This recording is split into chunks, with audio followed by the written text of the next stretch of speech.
Hi hello അസ്സാം വലൈക്കും welcome back. ഇന്നത്തെ ഒരു വീഡിയോ എന്ന് വെച്ചിട്ടുണ്ടെങ്കിൽ റംഗോലി നൈറ്റിൻ്റെ ആണ് കേട്ടോ. എന്താ വെച്ചിട്ടുണ്ടെങ്കിൽ നിയാസിൻ്റെ കല്യാണത്തിൻ്റെ ഗ്രൂം ട്യൂബ് അതേപോലെ തന്നെ ഡിസ്കോ നൈറ്റ് അങ്ങനെയൊക്കെ 2-3 വീഡിയോസൊക്കെ ഞാൻ അപ്ലോഡ് ചെയ്തിട്ടുണ്ടായിരുന്നു. അത് കഴിഞ്ഞിട്ടുള്ള ഫംഗ്ഷൻ ആയിരുന്നു കേട്ടോ റംഗോലി നൈറ്റ്. കല്യാണത്തിൻ്റെ തലേ ദിവസമായിരുന്നു ഈ ഒരു പ്രോഗ്രാം ഉണ്ടായിട്ടുണ്ടായിരുന്നു. ഈ ഒരു പ്രോഗ്രാമിൽ ഞങ്ങൾക്ക് ഡ്രസ് കോഡൊക്കെ ഉണ്ടായിരുന്നു. റംഗോലി നൈറ്റിൻ്റെ ഷോളും ബ്ലാക്ക് തീംസ് ആയിരുന്നു കേട്ടോ ഉണ്ടായിരുന്നത്. എല്ലാവരും കൂടിയിട്ട് നല്ല രസമായിരുന്നു. പിന്നെ ഇതാ ഒരു രാത്രിയിലാണ് ഫംഗ്ഷൻ ഉണ്ടായിട്ടുണ്ടായിരുന്നത്. പിന്നെ നിയാസ് പുറത്ത് പോയിക്കായിരുന്നു, വരാൻ ലേറ്റ് ആയിട്ടുണ്ടായിരുന്നു. അങ്ങനെ അവനെ വെയിറ്റാക്കി നിൽക്കുകയായിരുന്നു കേട്ടോ ഞങ്ങൾ. കാരണം അവനക്ക് ഡ്രസ്സൊക്കെ മാറിയിട്ട് ഇറങ്ങണമല്ലോ. അങ്ങനെ അവന് വന്ന് ഡ്രസ്സൊക്കെ ചേഞ്ച് ചെയ്തിട്ട് അവനായിട്ടുള്ള എൻട്രി ഒക്കെ ആയിരുന്നു. ഞങ്ങളിത് വീട്ടിൻ്റെ അകത്തുനിന്ന് ജസ്റ്റ് സ്റ്റേജ് ഉണ്ടായിരുന്നു, അവിടേക്ക് പോണൊരു എൻട്രിയും കാര്യങ്ങളൊക്കെയാണ് കേട്ടോ. അപ്പോൾ ഇതാ കളർ പൊടിയും അതേപോലെ തന്നെ സ്വീറ്റ്സ് പിന്നെ അങ്ങനെ എല്ലാ ഐറ്റംസ് ഉണ്ടായിരുന്നു. കളർഫുള്ളായിരുന്നു കേട്ടോ ടോട്ടലി കാണാനൊക്കെ. അങ്ങനെ ഞങ്ങളിതാ സ്റ്റേജിലേക്ക് ഇറങ്ങാൻ വേണ്ടി നിൽക്കുകയാണ്. അവൻ്റെ ഡ്രസ്സാണ് കേട്ടോ ഇത്. ഒരു മെറൂൺ ഷെയ്ഡ് ഒരു കുർത്തൊക്കെ ആയിരുന്നു ഇട്ടിട്ടുണ്ടായിരുന്നത്. പിന്നെ ഞങ്ങൾ അവനൊക്കെ കൂട്ടിയിട്ട് അങ്ങനെ സ്റ്റേജിൻ്റെ അടുക്ക് പോവലും കാര്യങ്ങളൊക്കെയാണ്. പിന്നെ ഞങ്ങൾ വന്നിട്ട് എല്ലാവരും ഫുഡ് കഴിക്കലും ഒക്കെ കഴിഞ്ഞിട്ടാണ് കേട്ടോ പ്രോഗ്രാം സ്റ്റാർട്ട് ചെയ്തത്. എന്ന് വെച്ചിട്ടുണ്ടെങ്കിൽ ഇത് സ്റ്റാർട്ട് ചെയ്ത് കഴിഞ്ഞിട്ടുണ്ടെങ്കിൽ പിന്നെ കുറച്ച് സമയം എടുക്കുമല്ലോ. അപ്പം അതുകൊണ്ട് നേരത്തെ ഫുഡൊക്കെ കഴിക്കലൊക്കെ കഴിഞ്ഞിട്ടുണ്ടായിരുന്നു. ശരിക്കും ഈ ഒരു പ്രോഗ്രാം സ്റ്റാർട്ട് ചെയ്തത് 10 മണിയൊക്കെ കഴിഞ്ഞിട്ടുണ്ടായിരുന്നു. കാരണം എല്ലാവരും വന്നിട്ട് നമ്മൾ ക്ഷണിച്ചവരൊക്കെ വന്നിട്ട് അവർക്കൊക്കെ ഫുഡ് കൊടുക്കലും ഒക്കെ കഴിഞ്ഞ് പിന്നെ ഞാൻ പറഞ്ഞല്ലോ നിയാസ് വരാൻ കുറച്ച് ലേറ്റ് ആയിട്ടുണ്ടായിരുന്നു. അവന് വന്ന് ഡ്രസ്സൊക്കെ ചേഞ്ച് ചെയ്ത് അപ്പോൾ ഞങ്ങൾ അവരൊക്കെ വെയിറ്റ് ആക്കുമ്പോഴേക്കും ടൈം ഒരുപാട് പോയിട്ടുണ്ടായിരുന്നു. പിന്നെ ആ ഒരു സമയത്തൊക്കെയാണ് കേട്ടോ ശരിക്കും ഒരു ബെസ്റ്റ് ടൈം തന്നെ പറയാം. കാരണം നല്ല നൈറ്റിലൊക്കെയാണ് ഇത് ചെയ്യുമ്പോൾ ഒരു വൈബൊക്കെ ഉണ്ടായിരുന്നത്. ടോട്ടലി അടിപൊളിയൊക്കെ ആയിരുന്നു. അങ്ങനെ ഞങ്ങൾ സ്റ്റേജിൻ്റെ അവിടേക്ക് വന്ന് എന്താ പറയുക നിയാസിനൊക്കെ വെൽക്കം ചെയ്ത് അങ്ങനെയൊക്കെയുള്ള പ്രോഗ്രാമൊക്കെ ആയിരുന്നു.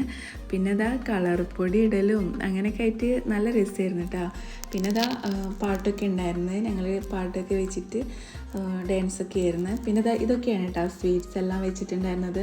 എല്ലാ തരം സ്വീറ്റ്സ് ഉണ്ടായിരുന്നു. ജിലേബി, ലഡു, പിന്നെ ഐനാസ്, അങ്ങനെ കുറേ ഉണ്ട്. പിന്നെ പറയാൻ അത്രയും അറിയില്ല. അങ്ങനെ അപ്പോൾ അതൊക്കെ കൊടുന്ന് വെച്ച് അതൊക്കെ ഒരു ഭംഗിക്ക് വെച്ചിരിക്കുകയാണ് കേട്ടോ. കാരണം ഈ ഒരു രംഗോലി നൈറ്റിൽ ഇതൊക്കെ ഒരു രസമാണല്ലോ. അങ്ങനെ പിന്നെ അങ്ങനെ അതൊക്കെ വെച്ചിട്ട് എല്ലാവരും കൂടി സ്റ്റേജിലൊക്കെ കയറി പാട്ടും കൂടി വെച്ചിട്ട് എല്ലാവരും ഭയങ്കര ഡാൻസും കൈ അടിക്കലും അങ്ങനെയൊക്കെ ആയിരുന്നു കേട്ടോ. കുട്ടികൾക്കൊക്കെ നല്ല രസമായിരുന്നു, അവർക്കും നല്ല വൈബൊക്കെ ആയിരുന്നു. അങ്ങനെ കൂടെ ഉള്ളത് ആണ് കേട്ടോ അവിടുത്തെ പെങ്ങൾ. എന്നുവെച്ചാൽ ഇവർ 5 ആൺകുട്ടികളും ഒരു പെൺകുട്ടിയാണ്. 6ാമത്തേതാണ് കേട്ടോ മോള്, +1 പഠിക്കുന്ന അവൾ. അങ്ങനെ അപ്പോൾ എല്ലാവരും നല്ല കളിയിലാണ് കേട്ടോ. പാട്ടൊക്കെ വെച്ചിട്ട് ചെക്കനും നല്ല വൈബ് തന്നെയായിരുന്നു. പിന്നെ അവിടെ ഉണ്ടായിരുന്ന എല്ലാവരും കൂടിയിട്ട് സ്റ്റേജിൽ കയറിയിട്ടുണ്ടായിരുന്നു കേട്ടോ. സത്യം പറഞ്ഞാൽ സ്റ്റേജിൽ കയറിയപ്പോൾ എനിക്ക് പേടിയുണ്ടായിരുന്നു, എങ്ങാനും അതായിട്ട് പൊളിഞ്ഞ് വീണെങ്കിൽ വെച്ചിട്ട് അത്രയും പേരുണ്ടായിരുന്നു. പിന്നെ എന്താ വെച്ചാൽ കുഞ്ഞുമ്മയുടെ ഫാമിലിയിൽ നിന്നും അതേപോലെ തന്നെ ഞങ്ങളുടെ ഉണ്ടല്ലോ ഉപ്പാടെ ഫാമിലിയിൽ നിന്നുള്ളവരൊക്കെ അവരൊക്കെ കൂടിയിട്ടാണ് കേട്ടോ. ആദ്യം തന്നെ നിയാസിന് നമ്മൾ എൻട്രി ഒക്കെ കൊടുത്തിട്ട് സ്റ്റേജിൽ കൊണ്ടുവന്നിട്ട് അവനക്ക് എന്താ പറയുക പാട്ടൊക്കെ വെച്ച് ഡാൻസും കാര്യങ്ങളൊക്കെ ഉണ്ടായിരുന്നു. പിന്നെ ബാക്കിയുള്ള എല്ലാവരും ഉണ്ട് കേട്ടോ. അവർ നമ്മുടെ മറുവശത്ത് എന്താ പറയുക ചെയറൊക്കെ ഇട്ടിട്ട് ഇരുന്നിട്ട് കാണാനൊക്കെ ഉണ്ടായിരുന്നു. എന്ന് വെച്ചാൽ അമ്മായികൾ പിന്നെ കുഞ്ഞുമാർ അവരൊക്കെ ഉണ്ടായിരുന്നു. അങ്ങനെ ഒരു അധികം വലിയ പ്രോഗ്രാമല്ല, എന്നാൽ ചെറിയ പ്രോഗ്രാമല്ല, അത്രയും രീതിക്കായിട്ട് അടിപൊളിയായിട്ട് കഴിഞ്ഞിട്ടുണ്ടായിരുന്നേ. പിന്നെ അതൊക്കെ കഴിഞ്ഞിട്ട് പിന്നെ അമ്മായും ഒക്കെ കൂടിയിട്ട് സ്റ്റേജിൽ കയറിയിട്ട് ഭയങ്കര ഡാൻസും കൈയടിക്കലും അങ്ങനെയൊക്കെ ഉണ്ടായിരുന്നു. പിന്നെ അതൊക്കെ കഴിഞ്ഞിട്ട് പിന്നെ കുറച്ച് ഫോട്ടോഷൂട്ടൊക്കെ ഉണ്ടായിരുന്നു കേട്ടോ എല്ലാവരും കൂടിയിട്ട്. പിന്നെ അത് കഴിഞ്ഞിട്ട് പിന്നെ കുറച്ച് സ്വീറ്റ്സും കാര്യങ്ങളൊക്കെ കൊണ്ടുവന്ന് വെച്ചിട്ടുണ്ടായിരുന്നല്ലോ. അപ്പോൾ അതൊക്കെ ഒന്ന് രണ്ട് ഐറ്റംസൊക്കെ കൂടിയിട്ട് അവർക്ക് കൊടുക്കലും അങ്ങനത്തെ ഒക്കെ ചെറിയ ചെറിയ ചടങ്ങൊക്കെ ഉണ്ടായിരുന്നു. പിന്നെ അതൊക്കെ കഴിഞ്ഞിട്ട് അവരുടെ കസിൻ ആരാ തോന്നുന്നത് എന്താ പറയുക കളർ പൊടി ഫേസിൽ ഇട്ട് കൊടുത്തിട്ടുണ്ടായിരുന്നു കേട്ടോ. സത്യം പറഞ്ഞു കഴിഞ്ഞാൽ അത് അവനക്ക് ഭയങ്കര അലർജി വന്ന്. കാരണം എല്ലാവർക്കും ഒരുപോലെ ആവണമെന്നില്ലല്ലോ. പക്ഷെ അവനക്ക് അലർജി വന്നിട്ട് ഇങ്ങനെ എന്താ പറയുക കണ്ണിൻ്റെ താഴെയൊക്കെ എന്തൊക്കെ കളറൊക്കെ മാറിയിട്ടുണ്ടായിരുന്നു. അപ്പോൾ ഇനി ഇങ്ങനെ ഒരു പ്രോഗ്രാം നടത്തുമ്പോൾ ആരെങ്കിലുമൊക്കെ ശ്രദ്ധിച്ചോളേണ്ടിച്ചിട്ടാണ് ഞാൻ ഈ വീഡിയോയിൽ പറയണത്. കാരണം അവനക്ക് നല്ല 8ൻ്റെ പണി കിട്ടിയിട്ടുണ്ടായിരുന്നു. കളർ പൊടിയൊക്കെ ഇട്ടപ്പോൾ കല്യാണത്തിൻ്റെ അന്നൊക്കെ നല്ല ബുദ്ധിമുട്ടുണ്ടായിരുന്നു. അതുകൊണ്ട് പറഞ്ഞതാണ് കേട്ടോ. കാരണം എല്ലാവരും കല്യാണമൊക്കെ ആയി കഴിഞ്ഞാൽ ഇങ്ങനത്തെ പ്രോഗ്രാമൊക്കെ നടത്തുമല്ലോ. അപ്പോൾ ഇങ്ങനെ ചിലവർക്ക് പറ്റും സ്കിന്നിന്, ചിലവർക്ക് പറ്റൂല. അപ്പോൾ അങ്ങനെയൊക്കെ ഒന്ന് ശ്രദ്ധിച്ചോളെ എണ്ണിച്ചിട്ട് ജസ്റ്റ് പറഞ്ഞെന്നുള്ളൂ.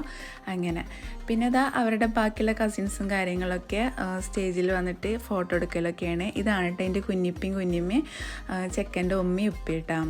അവരിതാ സ്റ്റേജിൽ കയറിയിട്ട് അങ്ങനെ ഇതൊക്കെ എന്താ പറയുക ഫോട്ടോ ഒക്കെ എടുക്കലൊക്കെയാണ്. ബാക്കിയുള്ളവരൊക്കെ ഉണ്ട് കേട്ടോ. ഇതാണ് ഇവരുടെ വീട്ടിലെന്ന് വെച്ചിട്ടുണ്ടെങ്കിൽ 5 ആൺകുട്ടികളും ഒരു പെൺകുട്ടിയാണ്. അവരെല്ലാവരും കൂടിയിട്ട് സ്റ്റേജിൽ കയറിയിട്ട് ഫോട്ടോ എടുക്കലൊക്കെയാണ്.